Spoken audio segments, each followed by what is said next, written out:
Mutuality of obligation sounds like an intimidating concept, but it's actually relatively straightforward. It's one of the three primary factors in determining your IR35 status. And as a consultant or contractor working outside of IR35, you're looking to establish that mutuality of obligation does not exist. So what does it mean? Well, let's consider a typical employee-employer working relationship where mutuality of obligation does exist. As an employee, you're paid on a regular basis, weekly or monthly, by your employer to be available to work. Your employer can give you any task they see fit within reason, and the expectation is that you will complete that piece of work. Even if the employer, putting 0 hours contracts to one side obviously, doesn't have any work for you, they are still obliged to pay you. And this relationship continues until the employment contract ends, be it because you're fired, because you leave, or because you're made redundant. That is mutuality of obligation. It's about being at your employer's disposal.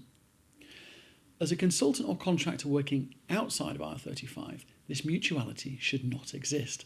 Instead, you should be engaged in a business-to-business relationship to deliver a specific piece of work, specific deliverables, specific outcomes, engaged on projects. In this relationship, if the project ends early for whatever reason, or it stalls, or it cancels, there should be no obligation for the client to continue to pay you. Similarly, once it does end, there shouldn't be any obligation for your client to find you alternative work to deploy you onto another project. Instead, the project ends and then your relationship with that client ends until such point where you start negotiations for a new contract. And that's indicative of an absence of mutuality of obligation. HMRC have a really controversial view when it comes to mutuality of obligation. They like to believe that in any relationship involving a client and a worker, that mutuality of obligation exists. And remember, that's a bad thing. That's going to push you closer to being inside IR35. The courts and the judges don't agree with HMRC. They've consistently chastised HMRC for their approach. The House of Lords have done the same thing recently in their off-payroll review. And despite this, HMRC still persist with this view. And it's very evident in the CEST tool. So this is HMRC's tool that they've produced to help people to determine their IR35 status. The CEST tool presumes that mutuality of obligation exists and doesn't ask any qualifying questions to understand whether this is the case or not. So what does this mean in practice? So let's consider a diagram where we've got 4 contractors on a scale of IR35 status, from strongly inside to being strongly outside IR35. And here there are 3 contractors who are outside and 1 contractor who is inside IR35.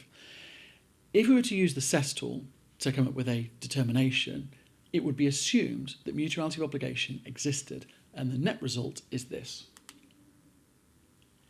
Everybody moves closer towards being inside IR35, and this is a bad thing. Obviously, it's great for HMRC. Anybody who's caught inside at IR35 helps them to drive their tax revenues. But the implication is that people are being unfairly overtaxed. So therefore, our recommendation is do not use the CEST tool for IR35 status determinations.